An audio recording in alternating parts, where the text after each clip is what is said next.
തെരഞ്ഞെടുപ്പിന്റെ ആവേശ തുടിപ്പുകളാണ് മുദ്രാവാക്യങ്ങൾ. തീസ്രി ബാർ മോദി സർക്കാർ, അബ് കി ബാർ 400 പാർ. ഇത്തവണ ബിജെപി മുന്നോട്ട് വയ്ക്കുന്ന പ്രധാന പ്രചാരണ മുദ്രാവാക്യങ്ങൾ ഇതാണ്. ഹാത്ത് ബദലേഗ ഹാലാത്ത്, മാറ്റത്തിനായുള്ള ആഹ്വാനമാണ് മുഖ്യപ്രതിപക്ഷമായ കോൺഗ്രസിന്റെ പ്രതിരോധ മുദ്രാവാക്യം. തീസ്രി ബാർ മോദി സർക്കാർ, മൂന്നാം തവണയും മോദി സർക്കാർ. അബ് കി ബാർ 400 പാർ, ഇത്തവണ 400 കടക്കും. പതിവ് പോലെ ബിജെപി തന്നെയാണ് പുതിയ മുദ്രാവാക്യങ്ങളുമായി ആദ്യം പ്രചാരണം തുടങ്ങിയത്. 400-ലധികം സീറ്റുകൾ നേടി നരേന്ദ്രമോദി സർക്കാർ മൂന്നാമതും അധികാരത്തിലേറുമെന്നാണ് ബിജെപി നേതൃത്വത്തിന്റെ ആത്മവിശ്വാസം. ഹാത്ത് ബദലേഗ ഹാലാത്ത്, നരേന്ദ്രമോദിയുടെ ദശാബ്ദകാലത്തെ ഭരണപരാജയം രാജ്യത്തെ സാധാരണ ജനജീവിതം ദുരിതത്തിലാക്കിയെന്നും മാറ്റത്തിനായി ഇത്തവണ കൈപ്പത്തിക്ക് വോട്ട് ചെയ്യണമെന്നുമാണ് കോൺഗ്രസിന്റെ മുദ്രാവാക്യം.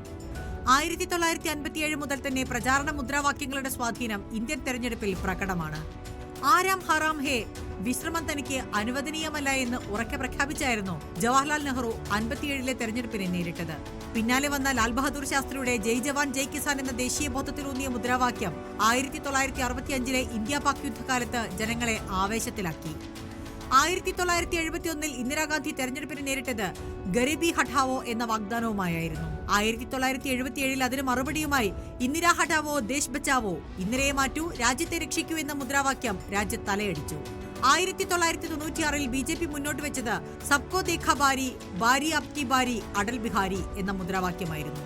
2004-ൽ ഇന്ത്യ തിളങ്ങുന്നു എന്ന മുദ്രാവാക്യം ബിജെപിക്ക് തിരിച്ചടിയായതും കണ്ടു.